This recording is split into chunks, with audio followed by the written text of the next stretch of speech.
Aquí tenemos un amplificador de pequeña señal en modo emisor común con un transistor NPN. Voy a hacer algunos experimentos con este. Básicamente el que tenemos es este que se muestra aquí, en el cual tenemos una señal de entrada, pasa con un condensador que le quita posibles componentes continuas y mezcla la entrada con la de una parte continua de este divisor de tensión. Además, este condensador hace que no haya corrientes continuas hacia allá también. Entonces, alimentamos el circuito con 9 voltios y tierra y tenemos un transistor aquí, con una resistencia de colector, un emisor y un condensador en paralelo que le da estabilidad al sistema. La señal sale por aquí, este condensador le quita la componente continua también y sale. La señal en la salida y en la entrada están invertidas. Entonces vamos a ver tanto la entrada como la salida y vamos a ver la ganancia de la señal. Para eso tenemos este circuito que justo hace eso. Tenemos la señal que viene de un generador a 10 kHz, una amplitud de 700 milivoltios, el condensador de entrada, el divisor de tensión, y esto llega a la base y luego tenemos la resistencia de colector, la resistencia de emisor, el condensador emisor y el condensador de salida y la salida, ¿vale? Con lo cual tenemos canal 1 entrada, canal 2 salida. ¿Qué es lo que tenemos con esto? Pues tenemos esta señal. Y además en esta señal vemos que, por ejemplo, el voltaje de entrada es 750 milivoltios, que os había dicho otro valor porque no lo veía bien, y el de salida es 4,6, 4,5, 4,6, pues va fluctuando, voltios, pico pico. Esto es una ganancia de tensión de unos 7 veces, una cosa así. Y bueno, pues ¿qué tenemos aquí? Pues que la señal va bien. A priori, si yo voy ampliando la de entrada, que es la de arriba, puede pasar que si me paso, entro en corte y en saturación. Vamos a verlo. Fijaros, ¿lo veis ahí? Se ve muy bien. ¿Por qué? Porque hemos entrado en corte y saturación. Aquí. Porque hemos excedido los límites. Hemos excedido los límites de la zona de trabajo. ¿Vale? Es decir, que en lo que sería con la recta de carga del condensador nos hemos ido a la zona de corte o nos hemos ido a la zona de saturación. Esto iría como haciendo así. Luego la vamos a ver, esta recta. Pero bueno, es que nos hemos ido a 3 voltios de entrada, 3 voltios de pico pico, es mucho. Lo vuelvo a dejar donde estaba, que era en unos 700, por ahí, 750, creo que era una cosa así. Bueno, más o menos está por ahí.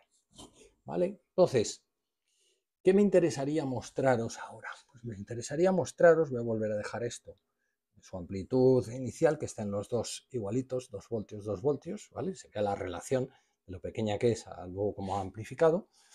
Pero ¿qué pasa si nosotros afectamos al divisor de tensión que hay aquí?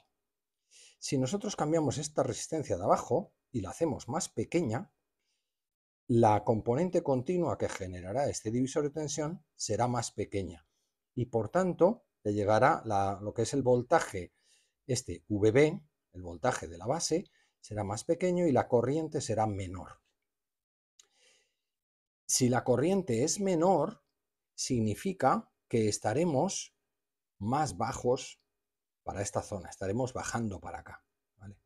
Y si por otro lado este valor es mayor, la corriente aquí, el valor resultante del voltaje aquí, de VB, será mayor y la corriente será mayor. Y estaremos más cerca de la zona de saturación. Con lo cual, podemos salir por la zona de saturación y deformar la señal. Vamos a verlo cambiando precisamente esta resistencia, que es RB. La quito y voy a poner un valor pequeño de 150 ohmios. Y lo que hemos obtenido, de momento, no es nada especial, sigue siendo la misma señal, pero si la ampliamos un poquito, enseguida se empieza a deformar por la parte superior, empieza a recortarse, mientras que la de abajo está bien, ¿vale? Es decir, que ha entrado una de las partes en en corte. La de arriba es en corte, porque está invertida la señal. Recordemos que este amplificador invierte la señal, ¿vale? Y si yo ahora cojo esta resistencia y la cambio y le pongo una resistencia de 330 en vez de la de 150, pues el resultado que tengo es que me está recortando también la señal, ¿vale? Me la está recortando en este caso por abajo. ¿Por qué? Porque está entrando en zona de saturación, ¿vale? Entonces está la señal fluctuando. Si nosotros lo podemos ver aquí, lo que hará la señal es que habrá movido este punto Q más para acá y estará haciendo así. En vez de estar aquí, que la señal iría haciendo así, ¿vale? Pues va a estar haciendo así, pum, pum, y dando golpes en la parte de saturación. Y en el otro caso, en la zona de corte, por eso deforma la señal. Vamos a verlo, esto se ve muy bien, sobre todo cuando vemos la recta de carga y el punto Q. En el osciloscopio, para poder ver esta gráfica, que no es en función del tiempo, sino que es una gráfica voltaje-corriente, en la cual tenemos en el eje X el voltaje VCE, o sea, voltaje colector-emisor, ¿vale? El voltaje entre este punto y este punto, VCE. Y en esta otra, en el I, lo que tenemos es la corriente de colector, es decir, la corriente que entra por aquí. Pues para poder hacer esto, el voltaje de colector emisor no hay problema, porque pondríamos una sonda del osciloscopio aquí, la sonda del canal X o del canal 1, pero la del canal Y o canal 2 no podemos medir corriente en el osciloscopio porque mide tensiones. Entonces lo que vamos a medir es la tensión en la resistencia RC. Al no tener carga aquí, toda la corriente IC pasa por RC.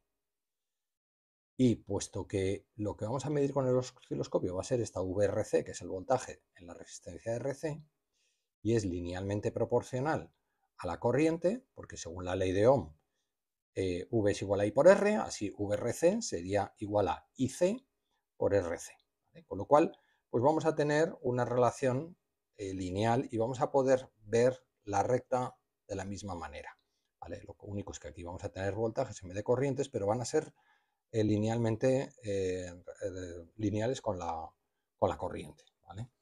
Entonces, ¿cómo vamos a hacer esto? Bueno, pues lo vamos a hacer con este circuito. En este circuito ya hemos visto que tenemos el amplificador.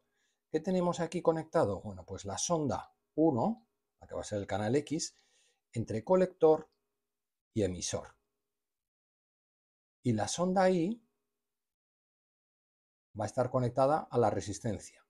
Es decir, que esto va a dar VRC. Hay que tener en cuenta que ambas sondas utilizan el mismo común, porque esto es así en los osciloscopios, el común está conectado internamente. Entonces, esta disposición hace que este valor que tenemos aquí, puesto que aquí está la Tierra, este valor esté invertido, salga invertido, o sea que vamos a tener un menos VCE, mientras que en este lado vamos a tener un VRC. Esto para convertirlo en positivo es muy fácil, simplemente en el propio osciloscopio, en canal 1, invertir. Y entonces lo invierto. Se ha ido, el 2 está muy para abajo, lo vamos a subir, y el 1 está subido por ahí, lo vamos a bajar. ¿Vale? Aquí los tenemos. Y es muy importante que alinee los dos en el mismo sitio, que tengan la misma referencia. Así que los voy a poner aquí, y ya teniéndolo aquí, teniéndolo en 2 voltios de división, lo voy a poner en modo XY. En este osciloscopio se hace así, en cada osciloscopio se hará de una manera. Y ahí tenemos nuestra fantástica recta de carga. Si yo subo el voltaje de entrada, el voltaje pico-pico de entrada, esa recta de carga se extiende hasta que ahora que estoy en 2,5 voltios ha llegado a su punto de corte y a su punto de saturación. Y si yo quisiese ver dónde está el punto Q, simplemente apagaría el generador de funciones. Y ahí me aparece el punto Q. Ahí está, un poquito desplazado para arriba. Debería estar un poquito más en el centro si estuviera el amplificador bien diseñado. Lo curioso es que si yo ahora cojo y cambio la resistencia en RB, esta de aquí, la cambio por otro valor, quito esta y voy a poner, por ejemplo, la que tenía de 150 ohmios aquí, nuestro punto Q ha bajado y está más cerca del borde. De tal manera que si yo le doy señal, voy a bajarlo un poco, está muy alta y está súper saturado, está dando golpes a la parte de corte, por eso me deformaba la señal. Y si yo cambio esa resistencia y le pongo la otra que tenía de 330 ohmios, pues lo que tenemos es justo el efecto contrario, se ha ido a saturación. Por eso lo mejor, y si quito la señal, por ejemplo, del generador de funciones, se ve el punto Q, que está realmente muy arriba. ¿Vale? Está muy arriba. Así que, bueno, pues esto es lo que ocurre. Finalmente, pongo de nuevo la resistencia que tenía de 220. Debería de ser un valor un poquito más bajo de 220, idealmente probablemente sea 200, pero bueno, dentro de la clase a la que pertenecen, pues era esta. ¿Vale? Pero lo suyo es que estuviera un poquito más para abajo. Pero bueno, si manejamos valores, por ejemplo, ahora tengo una entrada de 700 milivoltios de entrada, pues es capaz de amplificar no teniendo ninguna distorsión. Así queda el circuito que hemos estado viendo. If you like this video, don't forget to like it and subscribe at the bottom of the video. Click the bell to receive notifications when new videos are published.